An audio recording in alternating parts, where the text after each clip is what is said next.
La idea de acumulación de la riqueza ha sido vestida de mil maneras en el curso de la historia de la organización y las relaciones sociales entre nosotros los seres humanos. Y el concepto de crecimiento económico, una herramienta muy poderosa que ha sido usada para que cualquier bien estratégico para las naciones, como la educación, la salud, etcétera, que en su momento han sido una entera responsabilidad del Estado, pero que por involucrar una actividad económica para el lidero capitalista, despierta las ambiciones del sector privado en la búsqueda de convertirlo en una mercancía más. E inmediatamente buscan rutas para crear estructuras jurídicas del despojo, usando cómplices que previamente colocan en los distintos cuerpos de gobierno para que sus disposiciones sean obedecidas y materializadas. Y por supuesto, el sector energético que involucra el petróleo y la electricidad son de los negocios de mayor interés de los empresarios, principalmente de los extranjeros. Por lo que en esta plática se centrará nuestra atención en la energía eléctrica, ejemplo que describe impecablemente los resultados de esas relaciones cobardes y delictuosas. Iniciaré siguiendo la histórica embestida empresarial para hacerse nuevamente del control de este recurso, y destaco enfáticamente a hacerse nuevamente del control, pues no es cosa nueva esta lucha, es un recurso tan indispensable para el desarrollo social, económico y tecnológico, no solo para México, sino para cualquier país del mundo. Esto es en la práctica una lucha con metas muy lucrativas para el sector empresarial, desarrolladas con mucho detalle desde las tesis del libre mercado, hoy más actual que nunca, tesis que fue afinada en la etapa del nacimiento del neoliberalismo, partiendo del principio del libre funcionamiento del mecanismo de los precios,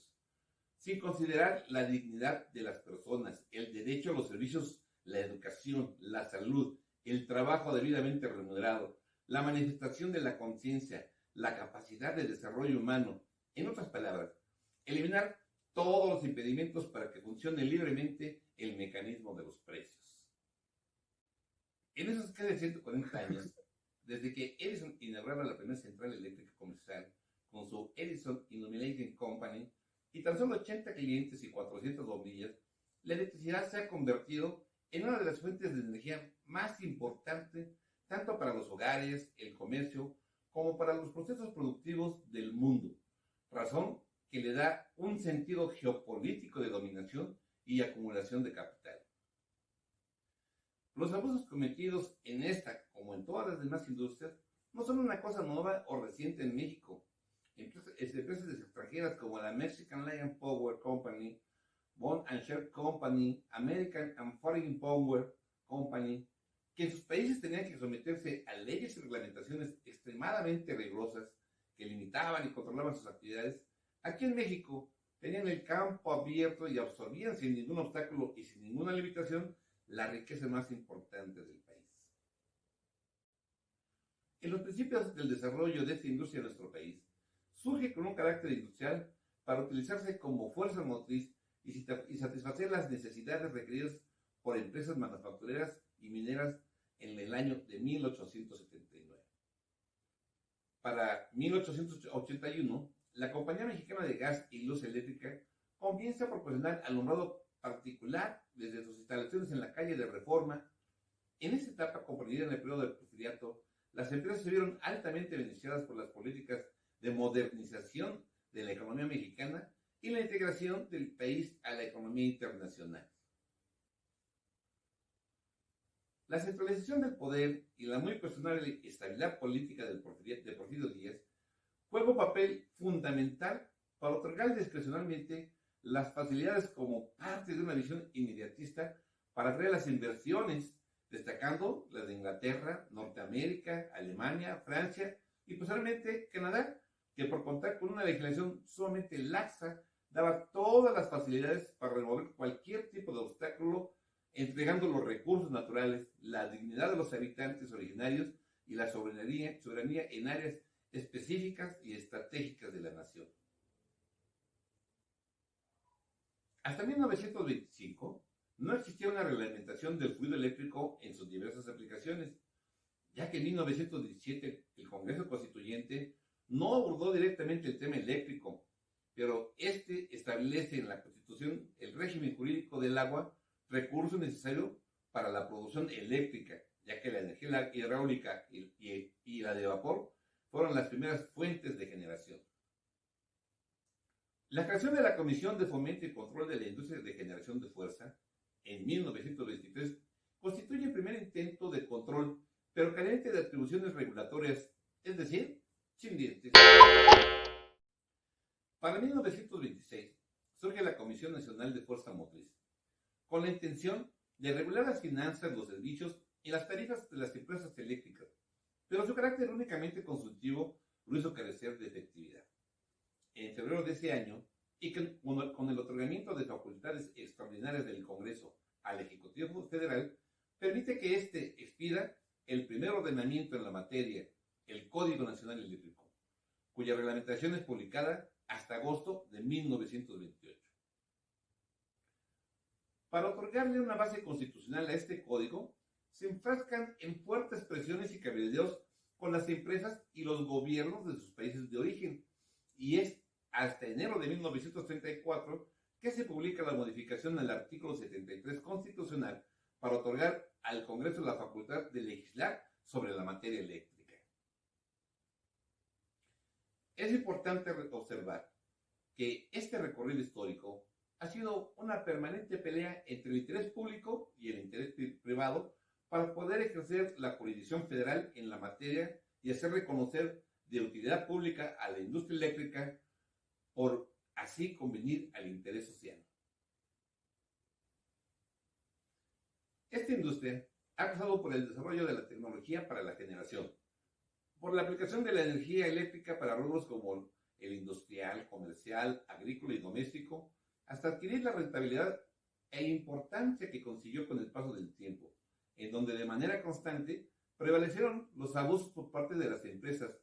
tanto con la disposición de los recursos naturales hasta la comercialización y los excesos en el costo de las tarifas,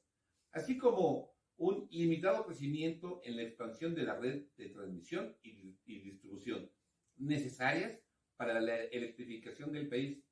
Esto último debido al costo que implica la inversión para la creación y desarrollo de esta infraestructura, pero de manera fundamental y notoria, las presiones empresariales y de los gobiernos de sus países de origen para evitar regulación alguna que impidiera esos abusos que en sus países no eran permitidos. Para 1932, el presidente Abelardo L. Rodríguez envía una iniciativa que provoca nuevamente una intensa discusión en la Cámara de Diputados, en donde tras reconocer el acaparamiento de la fuerza eléctrica del país en unas cuantas manos y las exageradas tarifas debido a la falta de una política uniforme en el país y la ausencia de una regulación efectiva, concluye con un dictamen que lo determina como un servicio público. En 1934 se publica en el Diario Oficial de la Federación la reforma a la fracción 10ª del artículo 73 de la Constitución, misma que otorga facultades al Congreso de la Unión, facultades para legislar en materia de energía eléctrica. En el plan seccional correspondiente al periodo 1934-1940, se establece un apartado de manera particular que postula la reducción de las tarifas eléctricas y la introducción de un control de actividades de los concesionarios por parte del Estado, y el gobierno del general Cárdenas emite un decreto para fijar las condiciones en el otorgamiento de concesiones para introducción, generación, transmisión, distribución y venta de energía eléctrica, estableciendo su otorgamiento a mexicanos o sociedades mexicanas, y los extranjeros debían renunciar a su nacionalidad. En agosto de 1937 se publica la ley que crea la Comisión Federal de Electricidad como una dependencia oficial con el objeto de organizar y dirigir un sistema nacional de generación, transmisión y distribución de energía eléctrica sin fines de lucro, con la intención de obtener un costo mínimo en las tarifas. Tema que nos deje claro que el objeto de la empresa privada es buscar la máxima ganancia sin importar el perjuicio y detrimento de la sociedad, y la muestra clara la tenemos en este momento en los países europeos, pero de manera muy particular en España, donde la tarifa ha llegado a tener un costo de 300 euros por kilogramo, una verdadera monstruosidad. Es hasta 1949 que el Congreso de la Unión publica el decreto donde establecen las bases para el funcionamiento de la Comisión Federal de Electricidad y la transforma de una dependencia a un organismo público descentralizado del gobierno federal, con personalidad jurídica y patrimonio propio, estatus que mantuvo hasta la reforma del 2013, que le fue arrebatado con el impulso del llamado Pacto por México y los turbios acuerdos de las tres principales fuerzas políticas de ese momento, conformadas por el PRI, PAN y PRD, orquestada por el entonces presidente Enrique Peña Nieto en una exhibición de integrismo y corrupción sin precedentes para construir el andamiaje jurídico que respaldara de manera legal uno de los más descomunales despojos y saqueos de los tantos vividos por nuestra nación y nuestro pueblo.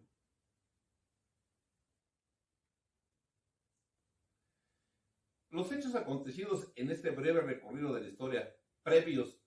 a 1992 y a la llamada reforma del 2013 son algunos de los motivos que llevó al gobierno de México,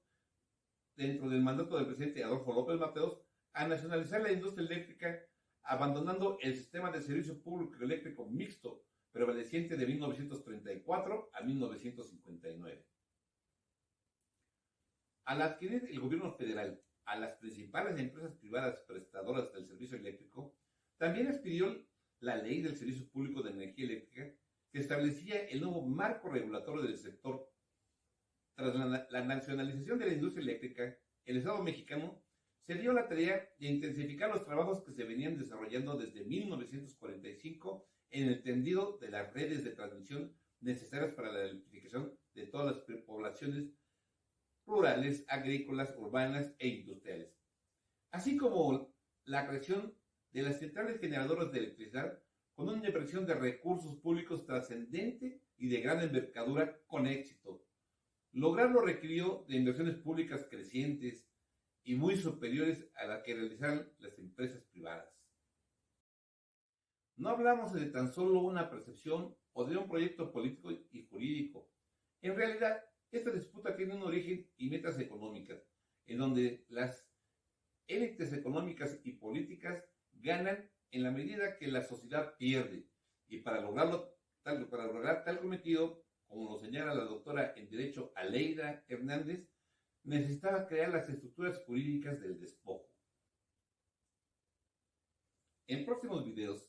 abordaremos otros factores como la consumación de las modificaciones constitucionales para la culminación del despojo en el periodo de 1992 al 2013, los obscenos privilegios para el saqueo y la remasterización de esta historia en un mundo geopolítico, que son algunos de los elementos que se encuentran alrededor de ese complejo tema sobre la reforma eléctrica, que representa una de las partes fundamentales de la reforma energética por la que hoy se lucha para corregir con un sentido social y humano. Espero que nos sigas acompañando en los siguientes videos de esta serie, en los que seguiremos analizando este complejo y relevante tema de la reforma eléctrica. Si tienes alguna opinión, escríbenos en este correo o déjalo en la caja de comentarios. Suscríbete para mantenerte informado y activa la campanita. Como siempre, hasta la próxima, dale like y comparte.